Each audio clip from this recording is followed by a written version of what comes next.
Om Shanti. Good morning. अव्यक्त मुरली 20 जुलाई 2025। बाबा की मीठी मीठी मुरली हम मीठे मीठे बच्चों के मीठे मंथन के लिए। मंथन शुरू करने से पहले सर्वशक्तिमान शिव बाबा की शक्तिशाली किरणों के नीचे बैठ जाते हैं और अनुभव करते हैं कि मैं मास्टर सर्वशक्तिमान आत्मा हूँ, सर्वशक्तिमान पिता की संतान हूँ। ये मुरली अव्यक्त बाप दादा के रिवाइज कोर्स 25 फरवरी 2006 की अव्यक्त वाणी है। वाणी का शीर्षक है आज उत्सव के दिन मन के उमंग उत्साह द्वारा माया से मुक्त रहने का व्रत लो। मर्सीफुल बन मास्टर मुक्तिदाता बनो, साथ चलना है तो समान बनो। बहुत श्रेष्ठ टाइटल है। ये मुरली महाशिवरात्रि की मुरली है। तो महाशिवरात्रि में हम सबको पता है बाप दादा आते थे और आकर के बच्चों का और अपना बर्थडे साथ साथ मनाते थे। बाबा कहता है यही एक बर्थडे है जिसमें जो स्पेशल है, जिसमें बच्चों की भी जयंती है तो बाप की भी जयंती है। ऐसा कभी होता नहीं। बाबा ऐसा इसके पीछे लॉजिक देता है क्योंकि दोनों कंबाइंड है, तो उसके बारे में हम देखेंगे, है ना। मर्सीफुल कैसे बन सकते हैं उसको भी देखेंगे। मास्टर मुक्तिदाता कैसे बन सकते हैं। मुक्ति तो मिलती नहीं किसी को, तो कौन सी मुक्ति की बाबा बात कर रहा है। और साथ में चलना है तो समान बनना पड़ेगा, उसको भी हम देखेंगे कि बाबा ऐसा क्यों कह रहा है। भक्त और भगवान के बच्चों में क्या फ़र्क है ना। आज बाबा ने स्वार्थी भक्त और सच्चे भक्त का डेफिनेशन बताया है, डिफरेंस बताया, तो उसको भी हम देखेंगे। और पवित्र वृत्ति, दृष्टि, कृति और पवित्र जीवन का, देखो भक्त लोग भी व्रत रखते हैं, हम कौन सा व्रत रखते हैं, तो उसके बारे में बाबा ने टेंशन खिंचवाया है।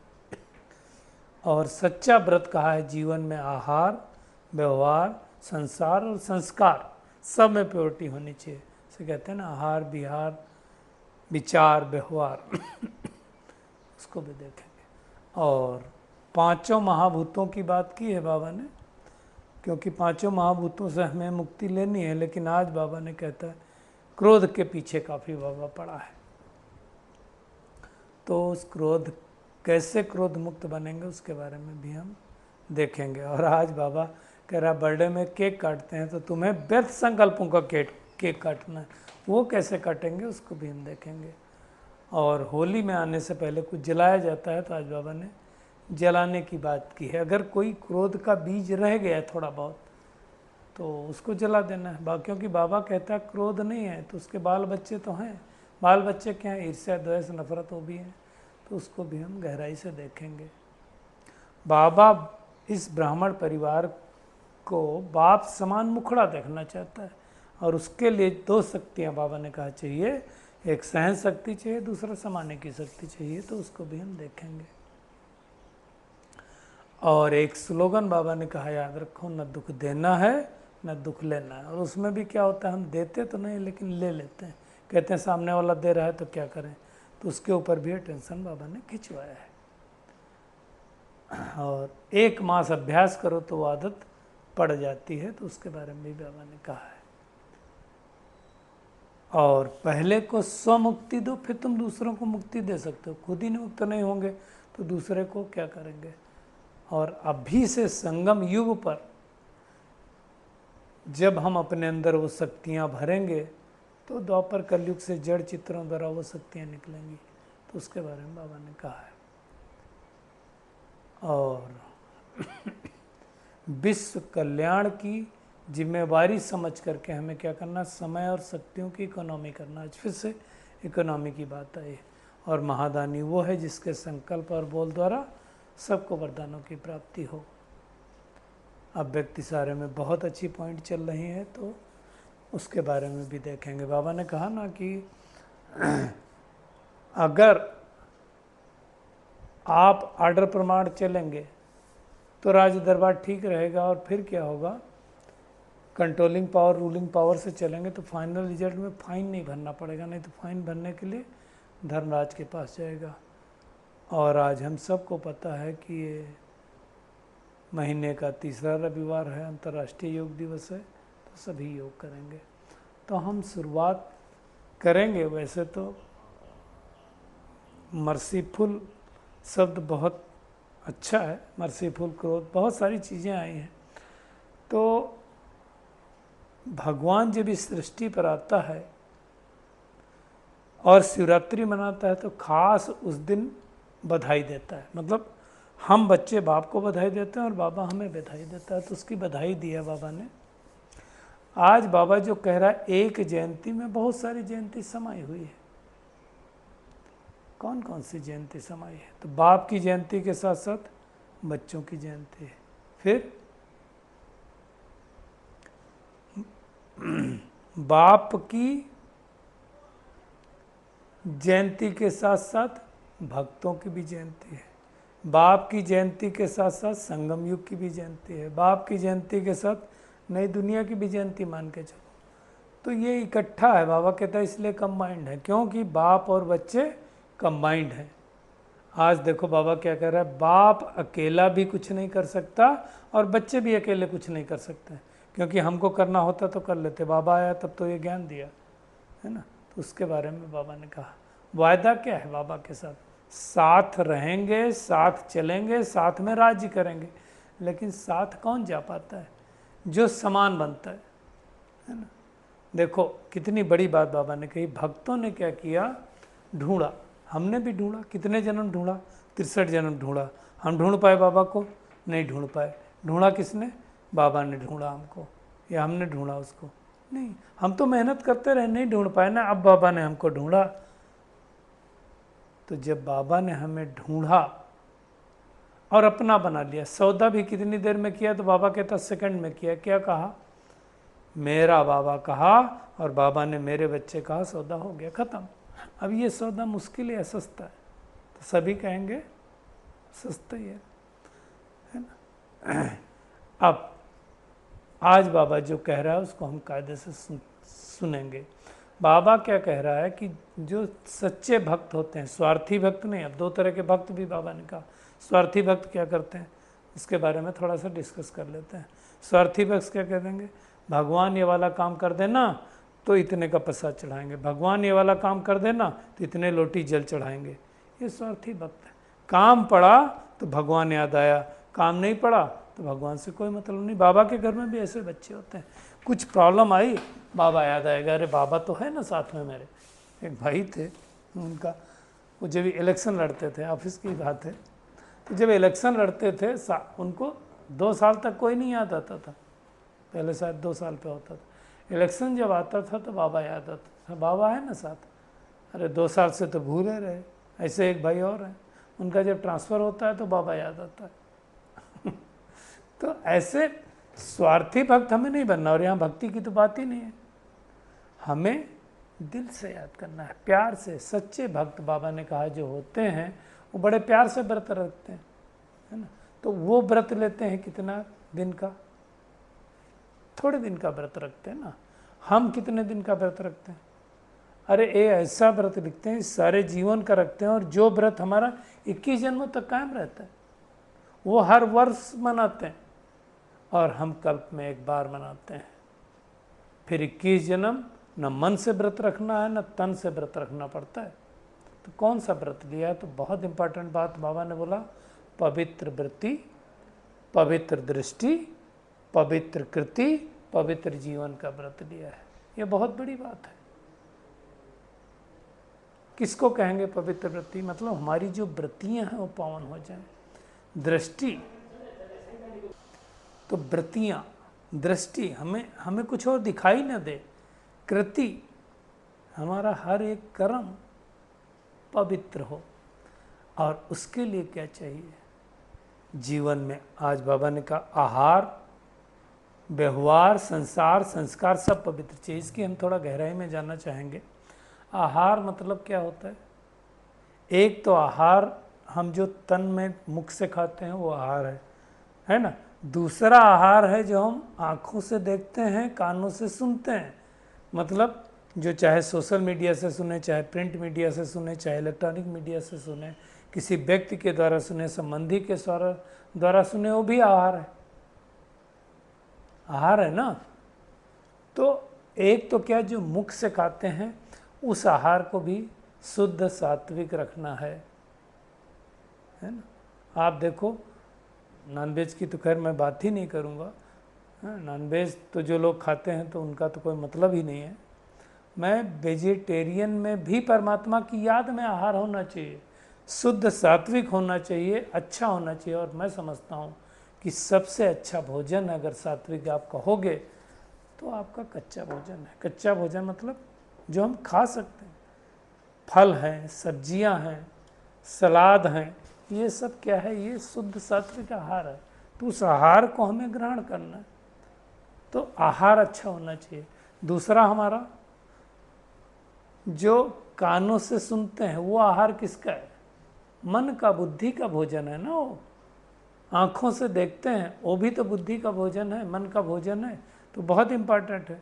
इसलिए बाबा इतनी बात आँखों की बात करता है, आँखें क्रिमिनल हैं, ये है वो है। देखिए शुरुआत तो आँखों से ही होती है, कुछ भी हो। पहले भी एग्जाम्पल दिया था, अमरूद देखा किसने, आँखों ने देखा ना। चल के कौन गया, पैर गए ना। तोड़ा किसने, हाथों ने। ये सब मिल करके जुर्म करते हैं एक साथ। तोड़ा किसने, हाथों ने। माली आया, पिटाई किसकी हुई, पीठ पे। दर्द हुआ तो आंसू कहाँ से निकले, आँखों से, क्योंकि शुरुआत कितने की थी, देखा तो आँखों नहीं था ना। तो आँखें बहुत इंपॉर्टेंट, इसलिए हमें क्या करना है, आहार आँखों का देखने वाला बहुत अच्छा रखना है। साथ साथ व्यवहार। अब व्यवहार कैसे बनेगा, तो व्यवहार की शुरुआत तो वहीं से होगी। पहले जो चीज़ देखा उसके आधार पर संकल्प चलेगा, चलो मैं तोड़ूं, है ना। और संकल्प से पहले हमारी दृष्टि गई ना, दृष्टि गई तो वैसी वृत्ति बनी, इसको तोड़ूं, और वृत्ति बनी तो हमने कृति की, और कृति की तो फिर हमें उसका फल मिला। तो व्यवहार,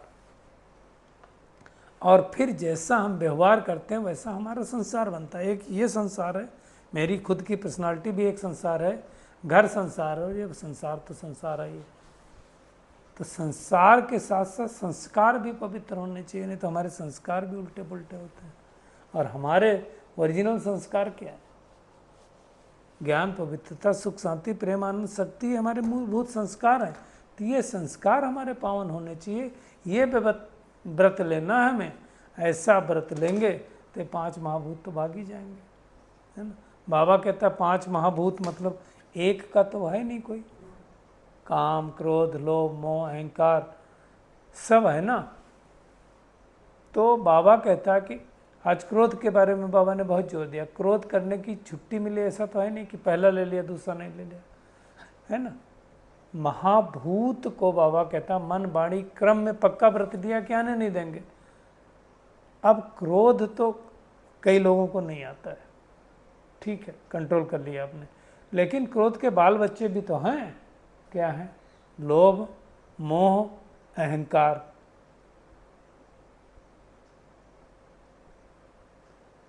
तो वो भी हैं, वो भी क्रोध के साथ साथ हैं, लेकिन उनके बारे में आज बाबा नहीं बोलते। बाबा कह रहा है चलो क्रोध नहीं है, क्रोध के बाल बच्चे। बाल बच्चे क्या है, ईर्ष्या, द्वेष, नफरत, आलस, अलबेलापन, जेलसी, ये भी बहुत होता है कई लोगों। अब देखो, अगर आपको सामने वाले की उन्नति हो रही है, उसको देख के आपको खुशी नहीं हो रही है, अगर जलन हो रही है, आपको अच्छा नहीं लग रहा, मतलब जेलसी हो रही ना, वो भी आपको नीचे लेकर के जाएगा। ईर्ष्या हो रही है, आगे क्यों जा रहा है, ये तो ज्ञान में बाद में आया, आगे कैसे चला जा सकता है। आपको सामने वाला आगे जाए और खुशी हो तब तो कहेंगे ना। तो हमें खुशी होती कि नहीं होती वो हमें चेक करना है। ईर्ष्या तो नहीं हो रही, जलन तो नहीं हो रही, जलन भी होती ना। नफरत तो खैर बाबा के बच्चों में नहीं होगी, परंतु ये चीज़ तो होती है। और ख़ास करके होता है जब किसी कोई आत्मा आपके बाद में ज्ञान में आई हो और उसका नाम मान शान होने लगे, तो कई बार कई आत्माओं को अच्छा नहीं लगता है। क्यों, वो सोचते हैं मेरा भी होना चाहिए। लेकिन एक बात समझ लो, हर एक चीज का एक लिमिट है। लिमिट है मतलब परिवर्तन का भी एक लिमिट है। जैसे पहले भी कहा था, बल्ब की एक साइज है, उस साइज से ऊपर नहीं होगा, है ना। 100 वाट का बल्ब है तो 100 वाट का भर का ही जलेगा, उतना ही पूरा चार्ज होगा, उसको ही 100% कहा जाएगा। इसी प्रकार से हर आत्मा की एक कैपेबिलिटी है। आप दूसरे से कंपेयर करो ही मत। हम यूनिक हैं, कंपेयर कैसे कर सकते हो? आपके पास साइकिल है और किसी के पास एम्बेसडर है और किसी के पास होंडा सिटी है, किसी के पास एसयूवी है, तो हम एक स्पीड में कंपेयर तो नहीं कर पाएंगे ना। हमारी जो गाड़ी है उसकी कैपेसिटी देख करके काम करना है, तो उसको अच्छी तरह से समझना है। तो वो हमें नहीं होना चाहिए, है ना। जलन भी नहीं होनी चाहिए हमारा, ठीक है, पार्ट है। भगवान ने हमें जो पार्ट दिया वो हमें स्वीकार है। तो चेक करें क्रोध। और बाबा ने आज बहुत इंपॉर्टेंट बात कही, क्रोध का सर्टिफिकेट हम आपसे नहीं लेंगे, आपके परिवार वालों से लेंगे। क्योंकि परिवार वाले बता पाएंगे आप क्रोध करते हो कि नहीं करते हो। उनसे सर्टिफिकेट लेना ना, आपके साथियों से सर्टिफिकेट लेना, जिनके साथ रहते हैं, जिनके साथ ऑफिस में हैं, घर में, वो सर्टिफिकेट देंगे ना। तो वो हमें चेक करना है कि हमारे अंदर बच्चा तो नहीं है या नहीं बच्चा है। आज बाबा कह रहा है बर्थडे में देखो क्या करते हैं, केक काटते हैं। तो बाबा कहता है व्यर्थ संकल्पों का केक काटा, वो केक तो बड़ी साहस से काट देते हैं। बेस्ट थॉट का केक काटा, काटना तो सहज होता है ना। चेक करें मेरे व्यर्थ संकल्प, बाबा तो व्यर्थ संकल्पों के पीछे पड़ा है। तो सोचो, व्यर्थ संकल्प अगर अभी भी चल रहा है तो मतलब हमने उसका केक नहीं काटा। अगर बेस्ट थॉट का कोई बीज रहा होगा तो बाबा कहता अभी होली आने वाली, उसमें जला दो। नहीं तो क्या होगा, फिर से अंकुर काट तो दिया, काटा ना, खाली जलाया नहीं, तो फिर होगा नहीं। तो वो बाबा कहता है मनसा में, चाहे वाणी में, चाहे संपर्क में अगर थोड़ा भी रह गया हो तो बाबा को गिफ्ट दे दो। क्योंकि बर्थडे में जाते हैं तो गिफ्ट देते हैं ना, तो बाबा उस कमी कमजोरी की गिफ्ट मांग रहा है, तो वो देना ही है। बेस्ट दे दो और बेस्ट बनकर दिखाओ, वही तो चाहता है बाबा। चाहता है ब्राह्मण परिवार का हर बच्चा बाप समान मुखड़ा हो। तो उसके लिए तो कुछ मेहनत करनी पड़ेगी, और उसके लिए बाबा ने आज 2 शक्तियों को यूज किया, एक सहन शक्ति और एक समाने की शक्ति। कई बार तो हम देखते हैं सहन शक्ति नहीं होती, क्योंकि लोग बोलते हैं एग्जैक्टली कितनी बार सहन करना है, और कई बार देखते हैं सहन शक्ति होती है लेकिन समाने की शक्ति नहीं होती, तो भी मुश्किल है। तो दोनों शक्तियाँ चाहिए, सहन शक्ति भी चाहिए, समाने की शक्ति चाहिए। अगर ये दोनों शक्तियाँ होंगी, सामने वाले ने आकर के कुछ कहा तो हम क्रोध मुक्त बन सकते हैं। देखिए, उसके लिए हमें 2 पावर चाहिए, एक चाहिए ज्ञान की पावर और एक चाहिए योग की पावर। मैं आपको एक एग्जाम्पल देता हूँ। एक व्यक्ति सामने से आया और आकर के उसने जो क्या किया, आपकी कॉलर पकड़ लिया। अच्छे से सुनना इसको, आपको क्या होगा, क्रोध आएगा, आपकी भौहें ऊपर उठेंगी, आपको बहुत कुछ आएगा, आएगा ना। सब एग्री कर रहे हैं ना। पहले क्षण क्रोध आया, थोड़ी देर बाद उसके पीछे से कोई आया और उसने कहा भाई साहब अभी अभी इनके घर पे इनके ब्रदर की डेथ हुई है, और जब डेथ हुई थी तो जिस व्यक्ति ने उनको इनके भाई को गला दाब करके हत्या की थी, और उसका इनके मानस पटल पर इतना बड़ा प्रभाव पड़ा कि ये सोचते हैं मेरा दुश्मन है तो किसी का भी गला ऐसे पकड़ लेते हैं। अब आपको गुस्सा आएगा जैसे ये सुनेंगे कि मतलब ये थोड़े से मेंटली डिस्टर्ब हो चुके हैं, अब आपको गुस्सा आएगा? कहेंगे नहीं आएगा। ये कौन सी शक्ति है? ये ज्ञान की शक्ति है। अब योग की शक्ति इसमें किसको कहेंगे? जब पहली बार ही उसने आपका कॉलर पकड़ा और कोई नहीं आया तो भी आपको क्रोध न आए, उसको कहेंगे योग की शक्ति। ये बहुत बड़ी बात है, ये बाबा चाहता है। इसलिए बाबा कहता है आप कार्य पर उपकार करो, ये आसान नहीं है। तो ये दो शक्तियाँ चाहिए तो क्रोध बन सकते हैं। बाबा कहता वैसे तो तुम मास्टर शक्तिमान हो, सारी शक्तियाँ हैं तुम्हारे पास। और एक स्लोगन बाबा ने कहा याद रखो तो बाप समान बन जाएंगे। वो स्लोगन है न दुख देना है न दुख लेना है। अब ये इसमें क्या होता है, दुख लेते तो हम नहीं हैं, देते तो नहीं है, लेकिन क्या होता है जब देने वाला दे रहा है तो कहते हैं फिर क्या करें। देखो बाबा कितना अच्छा समझा रहा है, देने वाले ने गलती की, वो दे रहा है आपको, लेकिन आपने लिया क्यों? तो लेना नहीं मतलब वो मैं बार बार रिपीट नहीं करूँगा, महात्मा बुद्ध वाली कहानी। नहीं लेंगे तो उसके पास ही रहेगा, और ले लिया तो फिर फीलिंग की बीमारी बढ़ जाती है। इसलिए बाबा ने कहा अगर छोटी छोटी बातों में फीलिंग आएगी ना तो आपके बेस्ट थॉट्स कभी ख़त्म नहीं हो सकते, और फिर बाबा के साथ नहीं चल पाएंगे ना, हमको तो साथ जाना। और इसके लिए बाबा ने कहा कि 1 मास का अभ्यास करो, 1 मास में आदत पड़ जाएगी। तो क्या करना है, न दुख देना है न दुख लेना, और क्या करना है, हे अर्जुन बनना है, अपने बारे में देखना, स्वदर्शन चक्रधारी बनना है, प्रदर्शन चक्रधारी हमें नहीं बनना। तो ये जब हम मेहनत करेंगे तो हो जाएगा, और 1 महीने में बाबा कहता है आदत पड़ जाएगी, तो हमें वो मेहनत करनी है।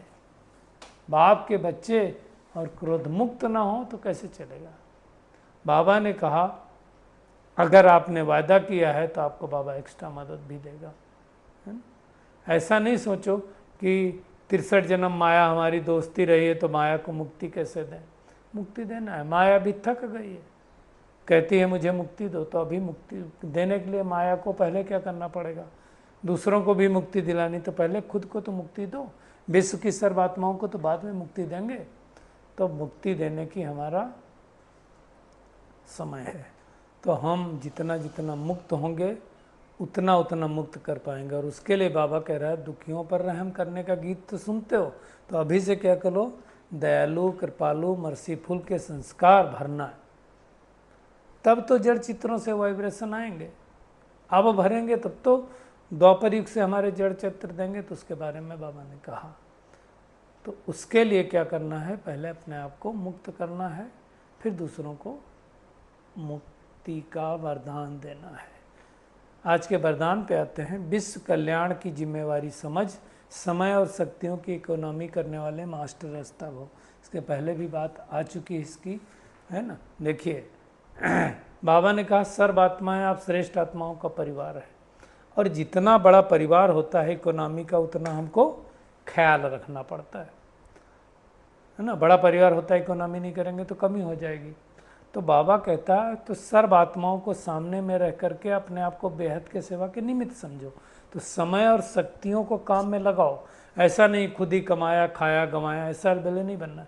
सर्व खजानों का बजट बनाओ, मास्टर रचयिता भव के वरदान को स्मृति में रख करके समय और शक्ति का स्टॉक जमा करो खुद के प्रति। इसलिए पहले भी कहा है ना, बहुत काल का अभ्यास चाहिए, है ना। देखो अचानक का पाठ चल रहा है, अचानक, एवर रेडी और बहुत काल, तो उसके बारे में हमें देखना है। और महादानी वो है जिसके संकल्प और बोल द्वारा सबको वरदानों की प्राप्ति हो। अव्यक्त इशारे की पॉइंट बहुत अच्छी है। हमारी सूक्ष्म शक्तियाँ मंत्री व महामंत्री, मतलब मन मंत्री तो बुद्धि महामंत्री, इन्हें आर्डर प्रमाण चलाना है। क्योंकि राज दरबार ठीक होगा तो धर्मराज की सभा में नहीं जाने पड़ेगा, धर्मराज भी स्वागत करेगा। जो दादी प्रकाश मणि के लिए कहा कि प्रकृति के 5 तत्व, और धर्मराज भी दादी का स्वागत कर रहा है जब 2007 में उन्होंने शरीर छोड़ा था।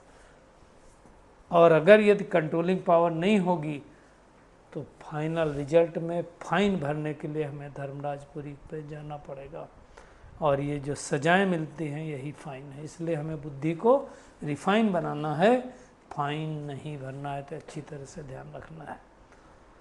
तो आज की पूरी मुरली का टेवखोम यही है कि हमें स्वराज्य अधिकारी बनना है, स्व परिवर्तन करना है, और क्रोध मुक्त बनना है। क्रोध के बाल बच्चे हैं उनको भी खत्म करना है, न दुख देना है न दुख लेना है। है ना। और व्यर्थ संकल्पों की केक काटनी है, विश्व कल्याण की जिम्मेवारी समझ करके समय और शक्तियों की इकोनॉमी करना है। मन और बुद्धि को, है ना, रूलिंग पावर कंट्रोलिंग पावर के द्वारा कंट्रोल करना है, सहन करने की और समाने की शक्ति को धारण करना है। अच्छा, शुक्रिया मीठे प्यारे बाप दादा, शुक्रिया आप सभी का इस मीठे मंथन के लिए। अच्छा, ओम शांति।